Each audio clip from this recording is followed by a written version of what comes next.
Almost all orcs possess an inherent need to go fast. There is something about speed that fulfills some deep-seated desire within each greenskin. Just like the thunder of guns, the clink of tracks, or the din of battle, orcs crave speed. They like to feel the wind whipping into their faces and to hear the throaty roar of supercharged engines. It is hardly a surprise that bikes and buggies of all kinds are popular within the orc cultures.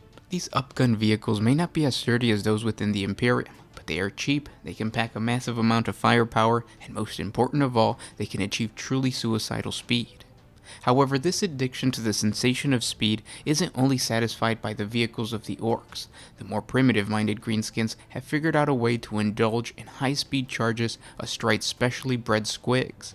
From the squig hogs to the squigosauruses, these squig riders are just as fast as the exhaust-belching trucks and bikes of the standard orc tribes. Within almost every orc wog, these two factions compete in gruesome and deadly races to see which mount can get them stuck in the fastest, the living breathing monsters or the metal and oil beasts. And with that said, I want to welcome you guys back to another 40 Facts about the 40K universe. I am your host Gersh1, and today, in honor of Orktober, we're going to be telling the tale of Speed Boss Nargrim against the Beast Nagaboys. If you guys are new to the channel, we post Warhammer 40K lore videos every single day. What I'm doing for the month of October is I'm posting scary stories and orc stories or orc lore videos in honor of Orktober and Halloween. So if you guys enjoy this type of content, hit the like button, share with your friends, and subscribe to the channel if you haven't done so already. But with all that said, let's get into the story of Speed Boss Nargrim. Speed Boss Nargrim gave a bellow of exhilaration as his wartrike sped towards the foe. Lasbolts flashed all around him in a storm as the Umis opened fire. Nargrim laughed wildly, even as the searing beams of light nicked his flesh and bullets ricocheted from the armor of his ride. "They shooting at us, boss," yelled his driver Brogit over the roar of the trike engine, always one noticing the little details. "Course they is, you daft git," Nargrim yelled in response. "So shoot back at 'em."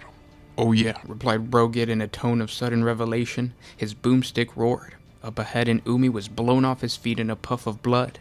More shells tore into the Imperial lines as Nargrim's speed mob bore down on them.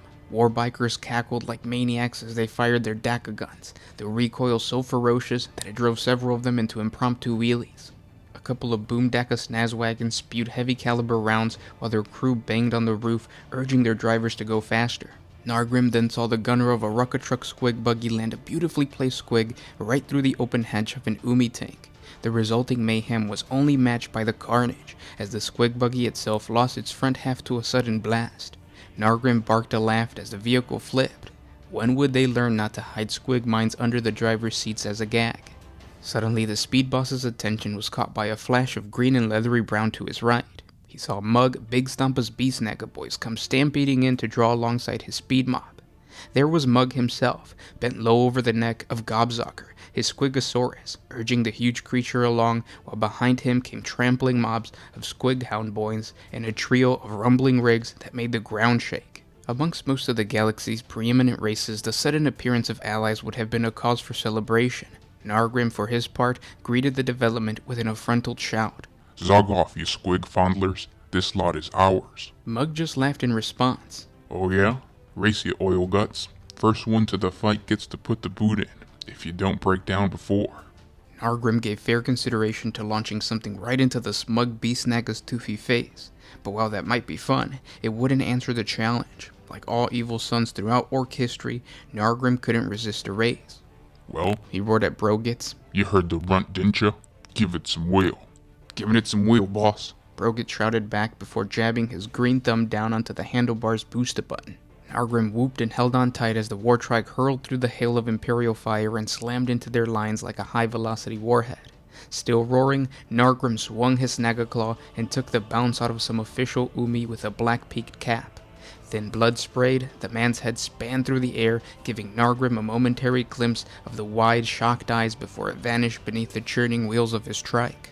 "Walk," bellowed Nargrim as his lads took up the cry. Bikers tore through the Imperial lines. Umi scattered or vanished under the armored tires and spiked rams. Drazmak and his Burna boys spilled from their trucks and began spraying fire in every direction while whooping with glee. To his surprise, Nargrim saw that Mug and his Beast Nagas had kept pace.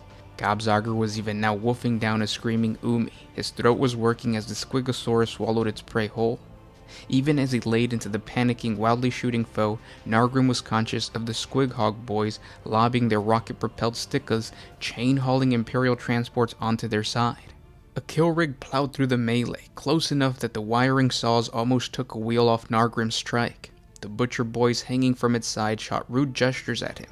He bellowed furiously and thumped his chest in return, then watched in appreciation as the kill rig hit an Umi tank head-on, its trample squig driving its armored head into the vehicle. Before the war machine could crash back down, the warboy atop the kill rig blasted it with a roiling green beam of energy. The Umi tank was flipped the rest of the way on top its roof. Smoke billowed, armor crumpled, something emitting a very terminal-sounding bang.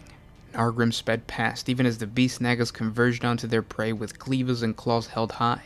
The Umis were breaking and running for it, their transport tanks bouncing away across the dusty ground. Nargrim's gaze found Muggs amidst the mayhem, and the two shared a look. Its meaning was clear to both of them. Best out of 3. Grinning like a maniac, Nargrim urged his lads to give chase, and Mugg did the same. The race was on again, and the fleeing Umis wouldn't know what hit them. And that's the lore on Speed Boss Nargrim. Thank you guys so much for listening. I hope you guys enjoy the green skin lore videos and the scary, spooky stories that we're going to tell for this month. And I'll talk to you tomorrow. This was Gersh1 with One Mind Syndicate signing out.